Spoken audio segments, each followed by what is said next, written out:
warahmatullahi wabarakatuh. Apa kabar anak-anak? Selamat bertemu kembali dengan pelajaran biologi tentang sistem reproduksi. Pada pertemuan yang lalu kita sudah membahas mengenai organ reproduksi pada wanita, dan sekarang kita akan membahas organ reproduksi pada pria.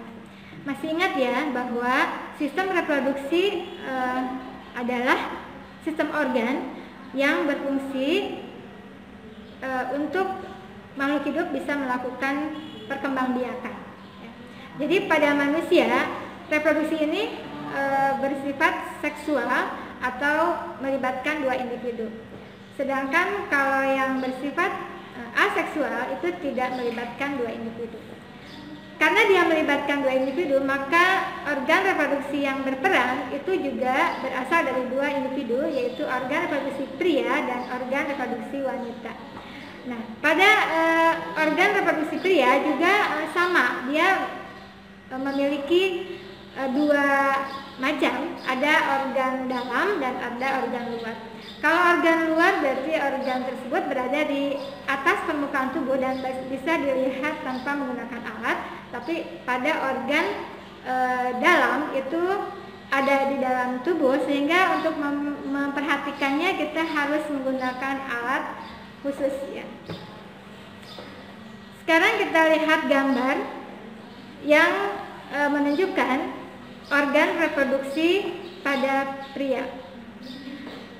Yang utama adalah testis. Kenapa? Karena testis ini adalah organ dalam yang berfungsi menghasilkan sel kelamin pria yang disebut dengan spermatozoa atau sperma. Jadi di dalam testis ini sperma dihasilkan. Kemudian ada yang namanya epididymis. Epididymis itu adalah tempat pematangan sperma. Jadi ketika sperma sudah terbentuk dan akan dimatangkan, itu berada di epididymis. Kemudian situ ada yang namanya skrotum, itu adalah kulit yang melindungi testis. Nah, skrotum ini termasuk sebagai organ reproduksi pria bagian luar, sedangkan testis organ reproduksi pria bagian dalam. Kemudian kalau kita lihat di situ ada yang namanya vas deferens, bentuknya seperti saluran karena dia itu memang saluran yang mengalirkan sperma yang sudah jadi tadi keluar untuk mencapai uterus atau organ reproduksi pada wanita. Nah, itu adalah vas deferens. Kemudian ada lagi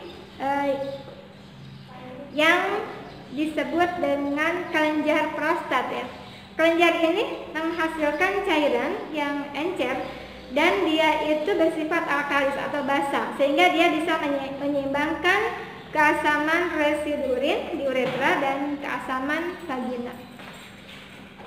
Berikutnya kita bisa melihat kelenjar Koper. Kelenjar ini ada sepasang dan terletak di sepanjang uretra. Kalian masih ingat ya, uretra itu adalah saluran untuk mengeluarkan urin dari kandung kemih. Ini kita pelajari dalam sistem ekskresi. Jadi uretra itu adalah saluran yang mengeluarkan urin dari kandung kemih.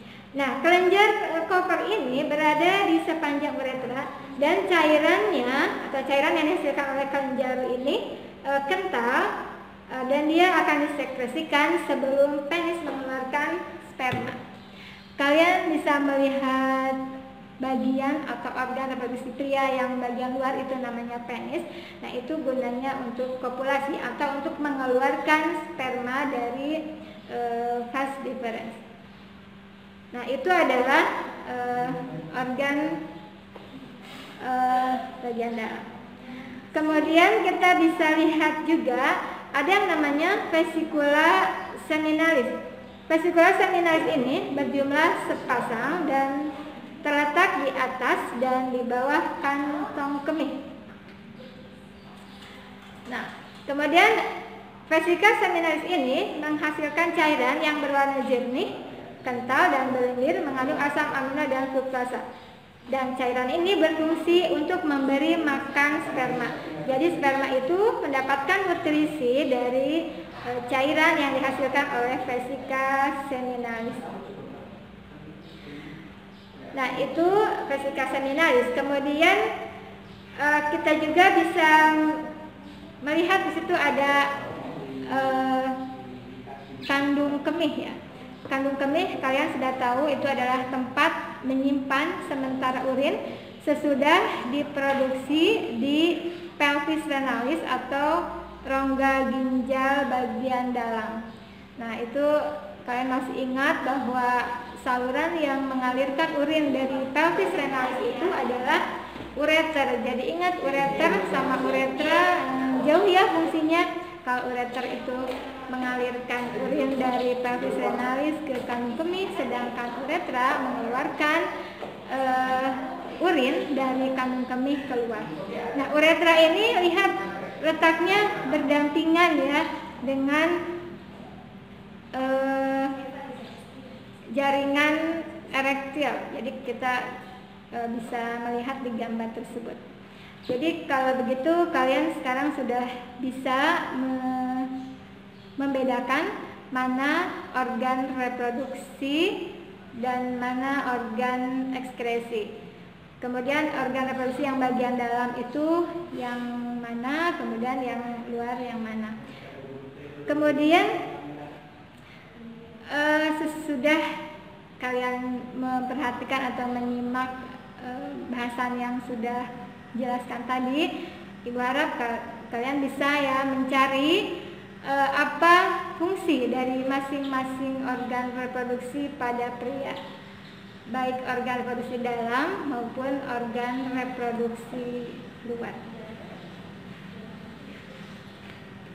Nah, ini adalah bagian-bagian yang harus kalian perhatikan, dan ini termasuk ke dalam organ reproduksi pria, baik yang di dalam maupun yang di luar. Nah, tentunya kalau organ reproduksi ini tidak dijaga dengan baik, maka banyak sekali gangguan atau penyakit yang bisa menyerang organ reproduksi baik pada wanita maupun pada pria.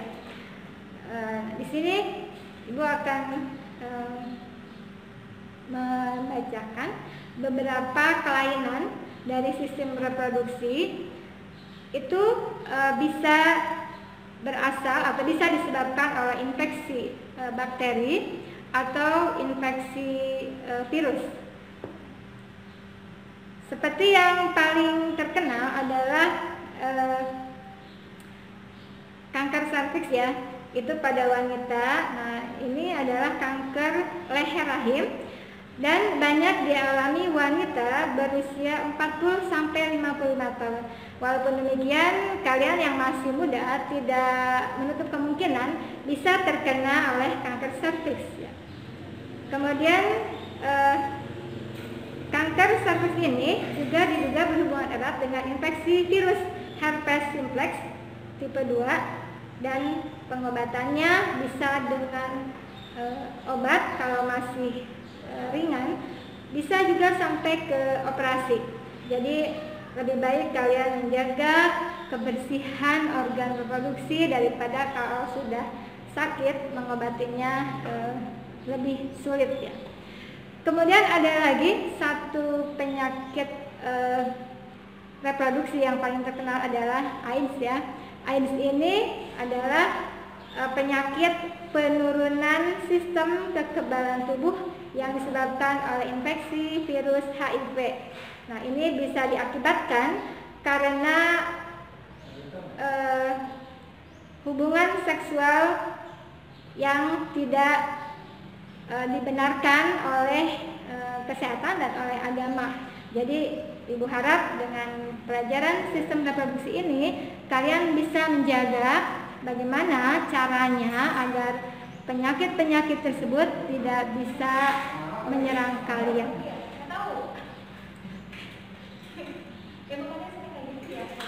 Baiklah, untuk pertemuan kali kali ini mengenai sistem reproduksi, Ibu kira sudah selesai dan kalian bisa menyimak ulang dan mencari bila ada istilah-istilah yang kurang jelas, kalian bisa cari lagi. Dan sebagai tugas untuk pertemuan kita ini kalian bisa kerjakan ya, mulai nomor 1 sampai nomor 4. Nomor 1, mengapa sampai saat ini kita masih bisa menikmati buah-buahan dan menyaksikan tingkah lucu kucing? Dan yang kedua, apa yang menyebabkan kita mirip dengan orang tua kita? Dan yang ketiga, apa yang terjadi apabila makhluk hidup tidak bereproduksi? Dan yang keempat, sebutkan dan jelaskan fungsi masing-masing bagian organ reproduksi pada pria. Sekian pertemuan kita kali ini. Mudah-mudahan kalian tidak mengalami kejenuhan dalam belajar di rumah, karena ini adalah anjuran dari pemerintah dan untuk kebaikan kita semua. Selamat belajar di rumah. Assalamualaikum warahmatullahi wabarakatuh.